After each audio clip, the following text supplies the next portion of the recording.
Olá, muito boa tarde. Começa agora o programa Mercado Futuro. Eu converso com vocês diretamente do estúdio da B3, Brasil Bolsa Balcão. Bem, você sabe que além da parabólica que você está acostumado, você pode assistir o programa pela NET TV, pela Claro TV, que também veicula o programa Mercado Futuro, a programação do canal do Boi. E o programa está agora nas redes, então tem um monte de informação nova para vocês. Boletins curtos, fotos minhas com entrevistado. Aliás, foto minha tem demais, mas não tem jeito. Mas tem os entrevistados também. E no Instagram, LinkedIn, Twitter, Facebook, tá tudo lá no Mercado Futuro.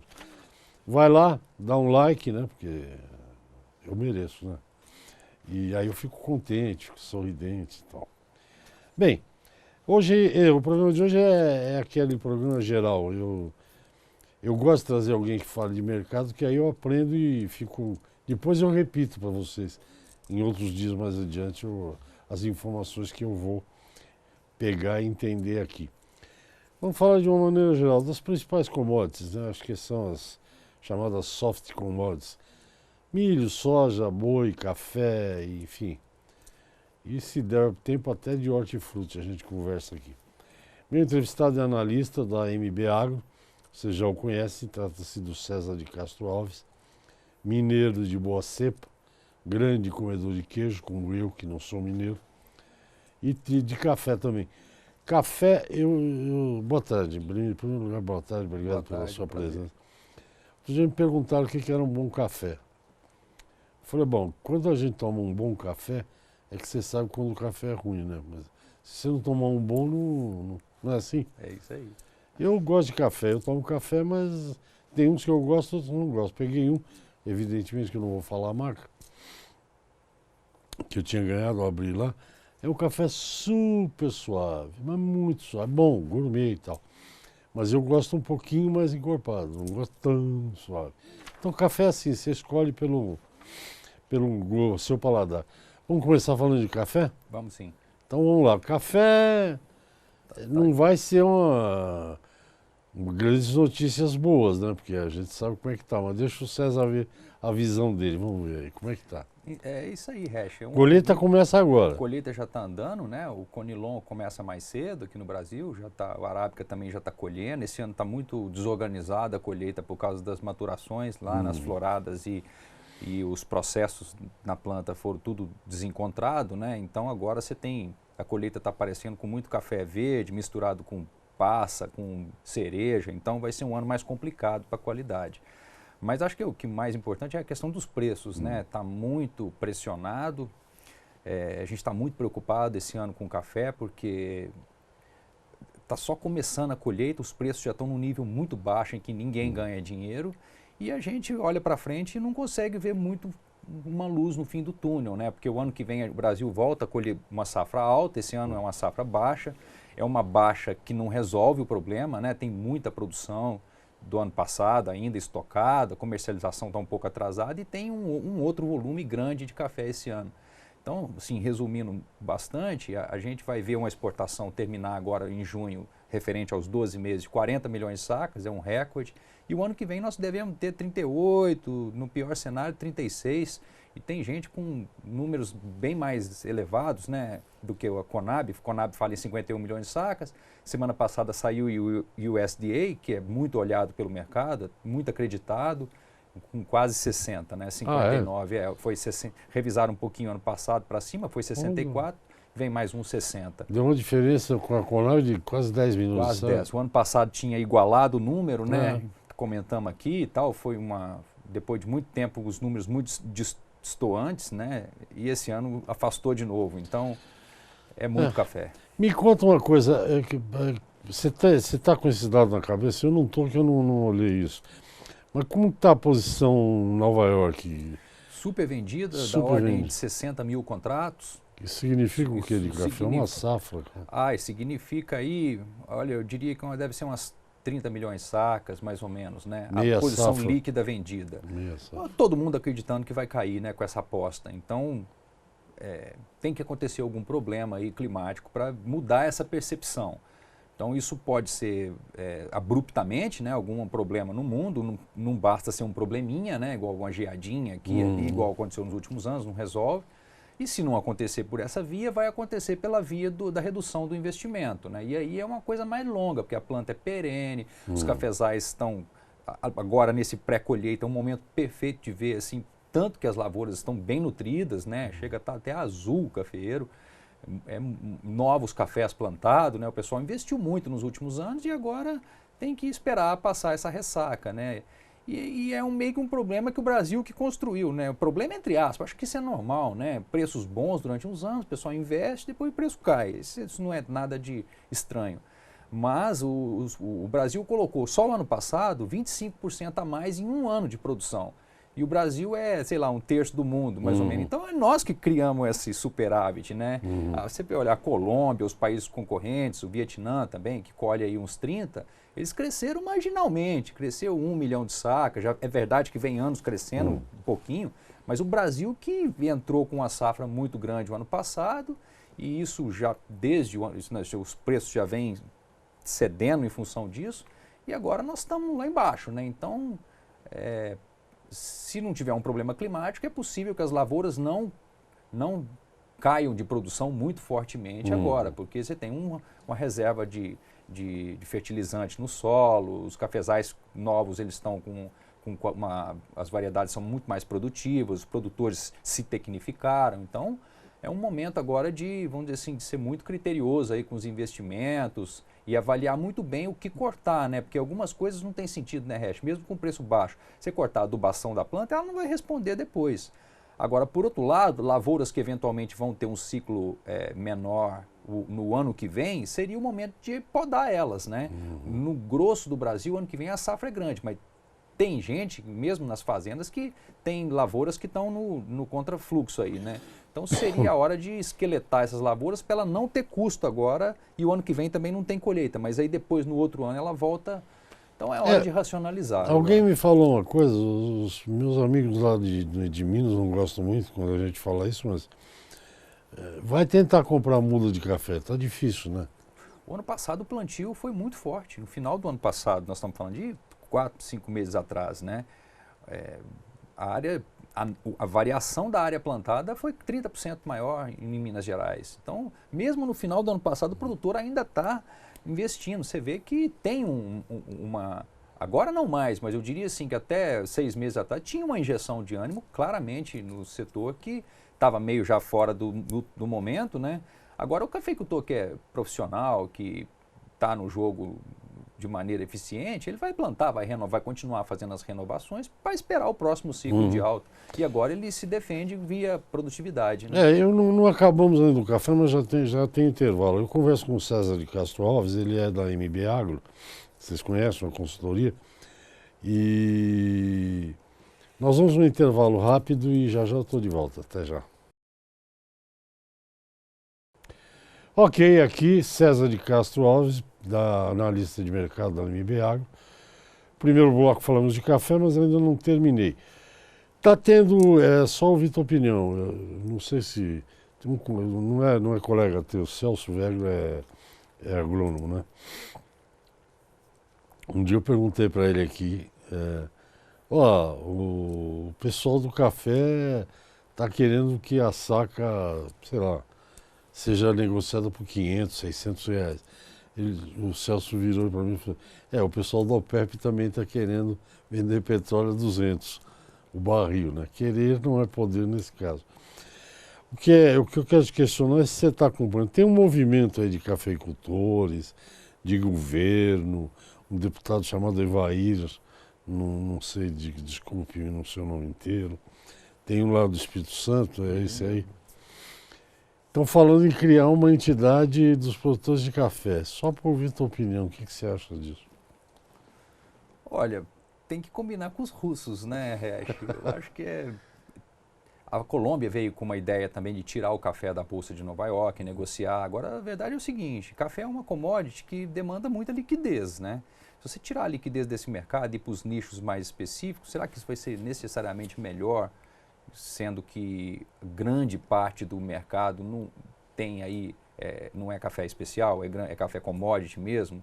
Eu não sei se isso seria, o saldo disso seria positivo não, tá? Tem bastante discussão, eu acho assim que nesse momento que os preços estão muito ruins, vem todo tipo de ideia porque a corda está no pescoço, né? Mas tem problemas, né, de fazer essa retirada. O Brasil, toda vez que tentou resolver problema de excesso de oferta, seja com retenção de estoque, seja com ideias, vamos dizer assim, digamos, exóticas, deu com os burros na água. Foi um fiasco, né, várias políticas que foram tomadas. E essa é mais uma de tentar preço mínimo, né, garantia de seguro de preço para um produto que não existe esse histórico, né? O commodity, né? Então, eu acho que tem que esperar o excesso ser corrigido. Não adianta as ideias... eu vejo isso como um movimento meio perigoso. Pode ser que a Colômbia, se adotar esse caminho, por exemplo, ela pode perder participação. Outro país entra vendendo, ocupa esse espaço. E o Brasil, sendo o maior deles, tem que tomar muito cuidado com esse... Ao mesmo tempo que poderia ditar as regras... A gente sabe que já aconteceu isso no passado, né? O Brasil segurou o estoque, os outros países venderam e a gente dançou. Então, eu acho que é sempre válido buscar os canais, os torrefadores, os microtorrefadores, esse pessoal, eles querem manter relações com os produtores e tirar esse negócio de Bolsa de Nova York. Mas tem muita contrapartida nisso. Ele quer governança, ele quer estabilidade de fornecimento, ele quer estabilidade de qualidade. Então isso acaba sendo pequenos nichos, porque nenhum produtor consegue ter 90% da produção garantida com qualidade. Então cada ano é uma situação e vamos dizer, esses nichos, né, de especiais, isso acaba sendo uma coisa menor, né? Não consigo imaginar como é que a gente consegue resolver uma oferta de 60 milhões de sacas simplesmente falando, não vou vender mais em Nova York. É meio difícil imaginar a operacionalização disso, dado que tem muita gente... O que eu ouvi bastante sobre esse negócio da Colômbia e Nova York duas coisas eu ouvi. Uma é que o mercado são cento e tantos milhões de sacas negociadas por ano, né? O mercado ia ficar sem referência, não ia ter preço de referência, porque bem ou mal, eu não estou nem aplaudindo nem vaiando a Bolsa de Nova York, mas é o preço de referência. Se usa a libra peso, não é isso? Sim. E a segunda coisa que é a seguinte, que é o que você acabou de falar. Já teve uma associação dos países produtores de café, até foi um brasileiro lá que faleceu aí recentemente, mineiro. Se você não vende no mercado internacional, alguém vende, não tem essa. Claro, é não commodity, existe. né? Não queira também achar que, tudo bem que café tem particularidades, mas para uma grande parte do consumo mundial, que é de café solúvel, interessa pouco o grosso do volume mesmo, as grandes torrefadoras, elas, se não comprar aqui, vai comprar em outro lugar. Não tem nosso Conilon, ele compete diretamente com o café do Vietnã, por exemplo, e o Arábica com os centrais, com os africanos, e todo mundo veio elevando aí nos últimos anos, né? Então, é hora eu acho que de reconhecer que tem um excesso e esperar esse momento passar com bastante, vamos dizer assim, critério nos investimentos, né, nas escolhas aí. Porque a pior coisa que eu acho que o produtor pode fazer é perder a produtividade futura, se ele parar de tratar. Ele tem que escolher o que cortar. Mas as coisas principais, que é comida para a planta, né, adubação, por exemplo, não faz sentido cortar, porque se essa crise se alongar um pouco mais, o cafezal que vai deixar de ser tratado agora não vai pagar as contas depois, então é pior ainda, né? Então, é um processo que tem que esperar, não deixar a planta sacrificar ela muito, porque você vai precisar dela ter produtividade justamente para conseguir fazer frente aos custos altos. O que o César está falando eu entendo da seguinte maneira. Pior do que vender café a preço baixo é não ter café para vender, né? Exatamente. Aí a situação fica pior. Bom, dito isto, vamos passar ao capítulo seguinte. Bem, e vamos para o boi então, vai, que você está acompanhando o mercado de boi. Tá relativamente tranquilo esse mercado, não? Olha, vamos... Nós estaremos na safra. Agora seria, teoricamente, né, o período de maior oferta. Né? Mas está 150 e... 151, né? Os preços estão oscilando muito, porque acho que não é nem só o caso do boi, né, Hecher? Todo o mercado de carnes está muito sensível a essa questão do problema na China, né, da peste suína. É uma coisa gigantesca, não tem precedente, é coisa de 15 milhões de toneladas que vai cair a produção. A gente acha que o 30% de queda no rebanho é real, muita gente tem trucado esse número. É coisa de 150 milhões de suínos a menos, né? Então, assim, é uma coisa sem precedente. O mundo não tem essa carne suína. Então, o que a gente acha que vai acontecer? Todas as proteínas vão ser mais exportadas para a China. Isso vale a partir do Brasil, a partir da Europa, carne de frango, de Estados boi. Unidos, né? O Brasil tem oferta, né, não o suficiente para resolver esse problema da China, mas tem oferta de carne de boi, tem bastante oferta de carne de frango. A gente poderia exportar mais. A nossa limitação é o número de frigorífico habilitado.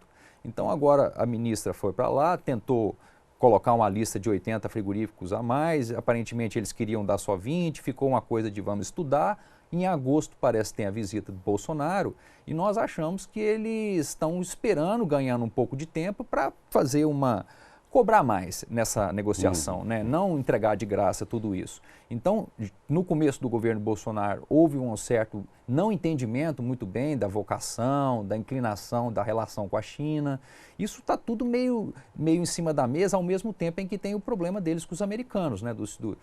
Em curto prazo, o grande sacrifício de suínos lá formou um estoque gigantesco de carne suína. Então eles estão consumindo isso sem muito desespero. É normal que esse período agora que não tenha tanta... A gente acha, né, a maioria das pessoas está apostando que no segundo semestre deve vir essa pressão de importação maior. Então aí as carnes vão ter que subir nesse cenário. Porque no cenário como está hoje, o boi para outubro aí no seu 163, 164, está bem calibrado com o consumo interno, que não cresce, está totalmente parado, o consumidor aqui não aguenta mais pagar preço na carne mais caro, o consumo retrai e aí segura o boi. Se tiver uma abertura de exportação, a gente conseguir exportar mais, um tanto mais, sei lá, mais 20 plantas.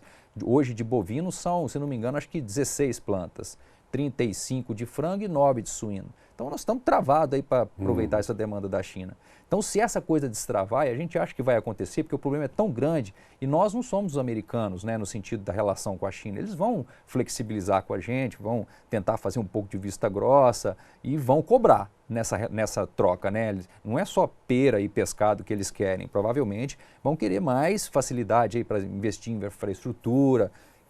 Isso vai ser negociado num pacote maior, mas a gente acha que vai levar a mais abertura do mercado chinês e as carnes vão subir. Então eu acho, olhando de hoje, que o boi está barato, o boi para o final do ano aí. Eu acho que ele vai andar mais porque nossa oferta não é explosiva, né? O boi é o que tem aí, não tem como gerar boi para outubro agora, né? Claro que tem os confinamentos, mas você depende do animal magro, então também tem uma certa saturação.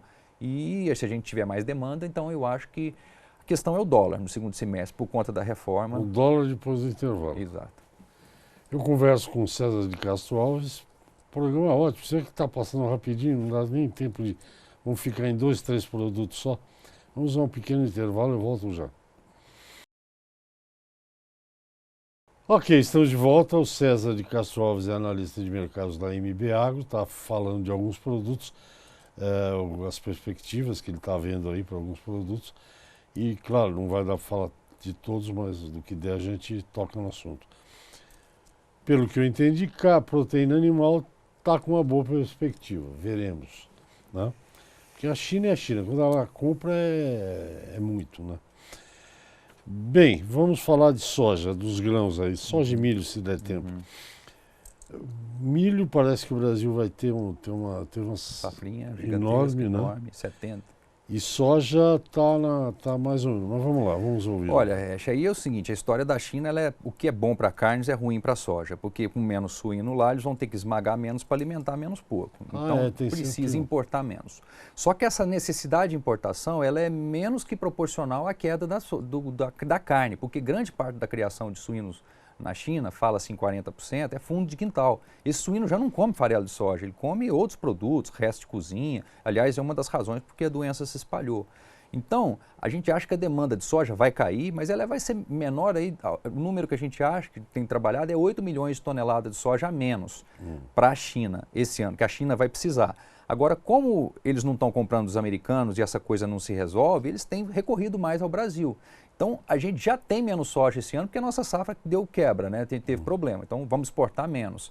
Mas essa queda da compra chinesa, ela pode ser, para nós, pode ter um efeito até pequeno, porque a montanha está sendo acumulada nos Estados Unidos. Então, é pior para a soja, o Chicago caiu por causa disso, mas não é tão pior, não é tão grave quanto o tamanho da queda da produção de carne. Vai faltar mais carne do que soja lá. Agora, em curtíssimo prazo, né, o que está acontecendo essa semana é que não para de chover nos Estados Unidos, está super úmido lá, o plantio de milho que agora termina, milho plantado a partir de agora já produz menos, já vai ter menor produtividade, já entra em regras específicas do seguro. Então o produtor americano queria plantar milho, porque a soja está pior relativamente, mas ele não foi, o São Pedro não permitiu. Então o que vai acontecer? Amanhã sai um número que é muito importante para o mercado, saber quanto que cresceu o plantio, quanto que avançou semana passada para essa. Até semana passada estava em 50% da área plantada, quando o normal é 80% para essa época. E fechou a janela, então já não dá mais para você ter um milho com aquela produtividade top. Então a dúvida é, o produtor de soja americano vai migrar para a soja mesmo com esse cenário ruim ou não vai plantar? O Trump, como está sendo bastante observado, toda essa política de confronto com a China é péssimo para toda a agricultura americana, está uma situação muito difícil. Apesar disso, os produtores têm seguro lá, né? Tem seguro de preço, seguro de clima, e ele está dando ajuda direta. Então, a semana passada anunciou 16 bilhões de dólares para os produtores para dar meio que um cala-boca geral e isso não afetar a decisão de plantio. Então, se fala assim $2 por bushel a mais para o produtor americano, isso muda a conta. Isso o cara ele fica no break-even. Então, se isso acontecer, se realmente esse subsídio vier, pode ser que a área de soja não caia tanto e o produtor de milho que não conseguiu plantar milho agora plante a soja mesmo assim e isso aumenta a oferta de soja no mundo. Então, essa coisa da China ela vai ter um efeito rebote, vai ter uma baita demanda de soja na hora que eles recomeçarem a recompor o rebanho, mas isso não está acontecendo. Então, nós estamos no meio de uma coisa muito complicada. As previsões de chuva para os Estados Unidos são muito, para os próximos 3 meses, tem uma assertividade baixa isso, mas são ruins, tem muita chuva.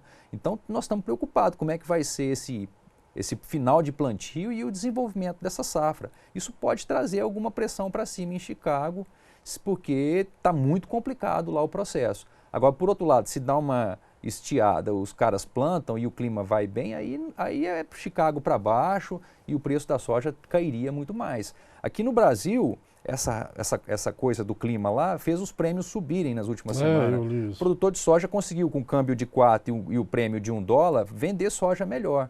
Mas não está bom não, o quadro em geral para a soja é mais difícil esse ano, bem mais difícil. É que a soja estava oscilando ali em Chicago 8,40, 8,50, mas com $1 de prêmio vai para 9,50, já é melhor do que 8,50. Aí já muda bastante o jogo. Por isso que venderam, né? Eu li aproximadamente, ninguém sabe, mas aproximadamente 2,5 milhões de toneladas, né? Sim. Uma semana. Sim.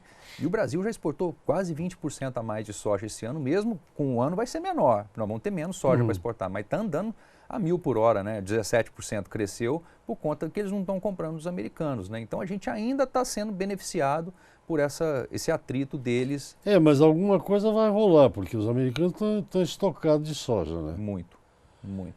Se eles tiverem uma baita safra de soja, o ano que vem se segura. Estão bem enrolados.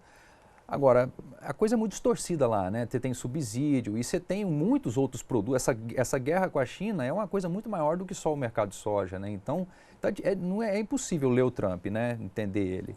Então, o mercado vai ficar precificando isso e agora junta com esse mercado de clima, né? Mas no quadro geral não é um balanço bom, não. É bom para a carne no segundo semestre, porque aí com uma safrinha que vai virar 70 milhões de toneladas, colhemos 26 na primeira, vai quase 100 em 2 safras de milho esse ano. É um mar de milho que nós vamos ter no segundo semestre, vamos exportar bastante e as rações vão cair e aí vai ficar muito interessante. A safrinha começa a ser colhida quando? Já está entrando, já tem milho novo chegando no Paraná. É agora, no já inverno, está sendo colhido. No começo do inverno. Está sendo colhida. Agora vai de agora até agosto, aí avança, né? Mas já está chegando. E ela é de 70 milhões de toneladas, foi um sucesso em termos climáticos, né? Então o Brasil vai recompor bastante. O milho só está ganhando tração por conta desse problema nos Estados Unidos, porque os caras não conseguem plantar. E se não fosse isso, a tendência ia ser O pessoal do frango deve estar feliz da vida. Tá. Do frango, do, Tá, do sim. suíno. O frango tá até melhor que o suíno, porque os preços já subiram, né? Vai ser um ano muito bom para as Um carnes. ano cheio de emoções. Já me avisaram que tem menos de um minuto de programa. César, mais uma vez, muito obrigado. Belíssimo programa. Você está me devendo duas coisas, eu cobro, não adianta. Uma é um show de heavy metal, que ele está prometendo e não faz. Heavy metal? Estão mais pro blues agora. Tá mais pro blues, também gosto. E outro é o famoso queijo lá da canastra aqui. Só ouço falar, mas meu queijo mesmo que é bom. Vamos fazer um programa de queijo sobre o queijo da canastra? Vamos fazer sim, vai ser um Traz prazer. um produto. Você não conhece ninguém que produza isso? Esse queijo? Muitos, eu conheço muitos produtores. O problema é que eles estão lá na Serra da Canastra. Mas um dia ele vem para São Paulo, a gente traz para cá. Eu vou trazer aqui um queijeiro bom. Para falar com efeito e tal. Obrigado. Gente, segunda a sexta eu estou no ar. Obrigado e até amanhã.